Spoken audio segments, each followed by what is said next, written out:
एक समय की बात है। 5 मेंढक एक साथ किसी जंगल से जा रहे थे। चलते चलते उन मेंढकों में से 3 मेंढक एक बड़े से गड्ढे में गिर जाते हैं। 5 में से 3 मेंढक गड्ढे में गिर गए तो ऊपर 2 बचे। अब गड्ढे में गिरने के बाद वो तीनों मेंढक ऊपर चढ़ने की बहुत कोशिश करते हैं, लेकिन वो गड्ढा बहुत बड़ा था। उस गड्ढे से बाहर निकलना इतना आसान नहीं था। अब गड्ढे के ऊपर जो 2 मेंढक बचे हुए थे, वो गड्ढे के अंदर देखकर उन तीनों मेंढकों से कहते हैं कि अब तुम तीनों इस गड्ढे से कभी बाहर नहीं निकल सकते हो। ये बहुत बड़ा गड्ढा है, तो तुम्हारा कोशिश करना व्यर्थ है। ये सुनने के बाद उन तीनों मेंढकों में से एक मेंढक को लगता है कि ये सही बोल रहे हैं। ये गड्ढा बहुत बड़ा है और अब हम इसमें से कभी नहीं निकल सकते हैं। तो वो मेंढक थोड़ी कोशिश करने के बाद हार मान लेता है और उसी गड्ढे में एक जगह आराम से जाकर बैठ जाता है। अब बाकी जो 2 मेंढक थे वो अभी भी ऊपर चढ़ने की कोशिश कर रहे थे।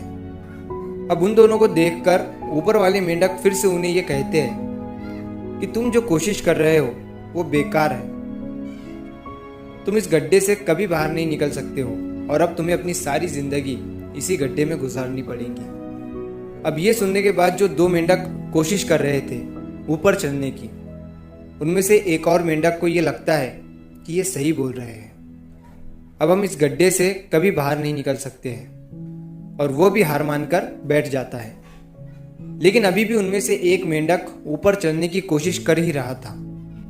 ऊपर वाले 2 मेंढक उसे भी कहते हैं कि क्या तुम्हें सुनाई नहीं दे रहा है? उन दोनों ने हार मान लिया है और तुम अभी भी ये सोच रहे हो कि तुम इस बड़े से गड्ढे से बाहर निकल सकते हो। वो ऊपर वाले दोनों मेंढक उसे बोलते रहे, लेकिन उनकी बातों का उस मेंढक पर कोई असर नहीं हुआ और वो मेंढक कोशिश करता रहा और कोशिश करते करते वो उस गड्ढे से बाहर निकल गया। अब उसे वो सारे मेंढक देख रहे थे कि ये बाहर कैसे निकल गया। मैं आपको बताता हूँ कि वो मेंढक बाहर कैसे निकला। वो मेंढक इस बड़े गड्ढे से इसीलिए बाहर निकला क्योंकि वो मेंढक बहरा था, उसे कुछ सुनाई नहीं देता था। तो इस कहानी से हमें ये सीख मिलती है कि जब हम जिंदगी में कुछ अच्छा करते हैं तो बहुत लोग आते हैं हमें रोकने के लिए, तरह तरह की बातें करते हैं। लेकिन अगर आपको अपने काम में कामयाबी हासिल करनी है तो बहरे बन जाओ।